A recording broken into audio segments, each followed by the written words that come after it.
Hi, this is Dr. Paul, and we're talking with Dr. Garrett Bode, chiropractic physician right here in Oldsmar, Florida. And the topic we're talking about are what are some of the common causes of a disc bulge or disc herniation. And I imagine, Dr. Bode, as a chiropractor, you would see a lot of patients with disc injuries and bulges, wouldn't you? Oh, absolutely. It's one of the most common things we see here at our office. Now, when your patients come in with disc injuries, what are you finding the most common cause? Most common cause is usually, believe it or not, usually stems from a patient who has not been taking the best care of themselves over quite a long period of time. Discs are basically fluid-filled sacs. They're pieces of cartilage that retain water and retain fluid. Those discs get that fluid and retention of that fluid through the movement, or what we call imbibition. That's a big doctor term, meaning that there's a compression and opening of these discs throughout the body with our movement. It gets that fluid from that motion, and the fluid that it takes in is based upon the fluid that we put in our bodies every day. So if we put junk in, those discs eventually become weak, and any type of trauma, injury, or even simply bending over to pick up something off the floor, you can have those types of injuries. Are you seeing, when you're seeing the disc injuries, are you seeing them more that are major trauma related, or like minor traumas with just repetition over time and it eventually wears out? Believe it or not, both. About half of our patients that come through our door are usually auto accident patients. And with that whiplash type injury or seatbelt type injuries, things like that, you can see multiple types of disc injuries in the neck and the low back. We also see, like I said, with those patients who maybe not be taking the best care of themselves, it's, you know, and it's funny because those patients come in and it's not, "Doc, I was picking up this huge tree or the boulder." "Doc, I've been over and picked up my napkin," or "I've been over and was shaving in the mirror."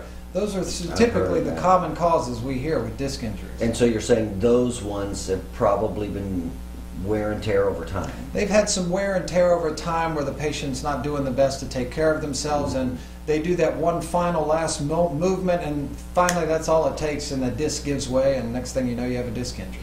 Now, walk me through the different grades of a disc injury, if you don't mind. The different types of disc injuries, you can have something to where a disc is basically just lost, or what I call a slip disc, where the disc is moved out of its proper position.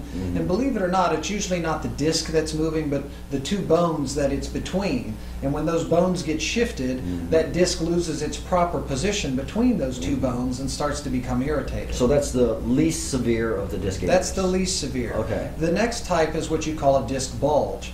And that sometimes can be due to a trauma or to just, again, this misalignment in the vertebra. But what happens there is where a disc has a very specific position it's supposed to be in a very specific space that it's supposed to occupy. With a disc bulge, the disc goes from being a certain shape to expanding and being bigger than it should. When it does that, it expands out and presses into the surrounding tissue. Well, one of those very important pieces of tissue right behind it is a nerve. And when that disc presses into the nerve, it's pretty painful. So a disc bulge can be extremely painful, but yet it's still not the worst type of disc injury, which is the next one, which is a herniated disc. A herniated disc is where the disc itself has an actual tear or a rupture through the disc. Now again, like I said, that disc is mostly a fluid-filled sac. And if you tear that disc, now suddenly that fluid begins to leak out. And the disc that is supposed to retain a certain height and space to give cushion to the spine begins to lose that space and squish together. Now, what would be some of the common symptoms? If somebody has a disc injury, what would be some common symptoms they have? Most common symptom is pain. But it's the type of pain and how the pain shows up for that patient that tells us more along the lines of, hey, this could possibly be a disc injury. Some of those types of symptoms are radiating pain.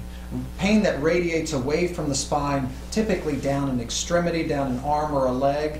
That's a very common cause for disc. The other type of pain that we see, it's the type of pain that you see, being that pain from a disc is usually very sharp in nature. It's usually pretty intense, and you also see things like things like numbness down into a leg, or even weakness into a leg, or a burning sensation. So those are the common symptoms: weakness, burning, numbness, things like that? Things like that are your most common with disc. And so you're talking about 3 different types. Now, these are all three of these, or you can help these? types of disc? Absolutely. Now, the first thing you want to find with a patient is what type of disc injury it is, and make sure you're also focusing in on making sure you're picking the right disc. Remember, there's a disc between each one of the 24 different movable bones of the spine, so you want to make sure you're addressing the correct level. But with different therapies and such, we can actually do some tremendous help with disc injuries. Well, help me out here, because let's say you have a disc injury. Okay. What's the difference between somebody taking medicine for the disc injury, number one, number two, chiropractic therapy, number three, surgery? What's the difference in each one of those and the pros and cons? Well, with anything in medicine, you always want to follow a trend of least invasive to most invasive, meaning what's going to potentially cause the least amount of trauma if this therapy is done, moving forward to the most amount of trauma, and the more trauma type of therapy is going to be utilized in a more patient that has a more life-threatening type situation.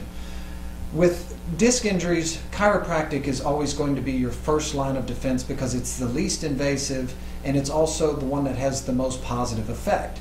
The next situation is going to be drugs or cortisone shots or pills or pain relievers.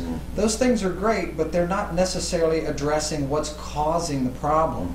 A shot of cortisone will help to numb that pain up, but it didn't do anything to actually help heal the disc or realign anything to make sure that the irritation to the disc disappears. There's only really a couple of things that do that for disc. One is chiropractic, one is spinal decompression, and the other is surgery. But again, surgery should always be held out as a last resort. Success with surgery right now there's varying opinions, but I've heard statistics as low as 50% success rate. I've heard as high as 60 to 70% success rate. But even at its best, a 30% chance that I may get no better or worse doesn't always sound like the best case scenario. So let me try something maybe a little safer and less severe first before I have to utilize that as my last resort. Right.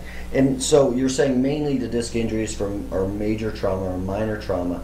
Have you ever seen like a disc injury from an infection or a tumor or a broken bone that's caused a disc injury? All three of those are possible. I personally have not. They're just very rare and things that you just don't see that often. You know, most of your disc injuries are going to come usually from trauma. But things like infection and tumor and cancers and things like that. That's really not causing disc problems. They can, but it's very rare. Okay, I got you. All right, very good. And again, we're talking with Dr. Garrett Bode, chiropractic physician right here in Oldsmar, Florida.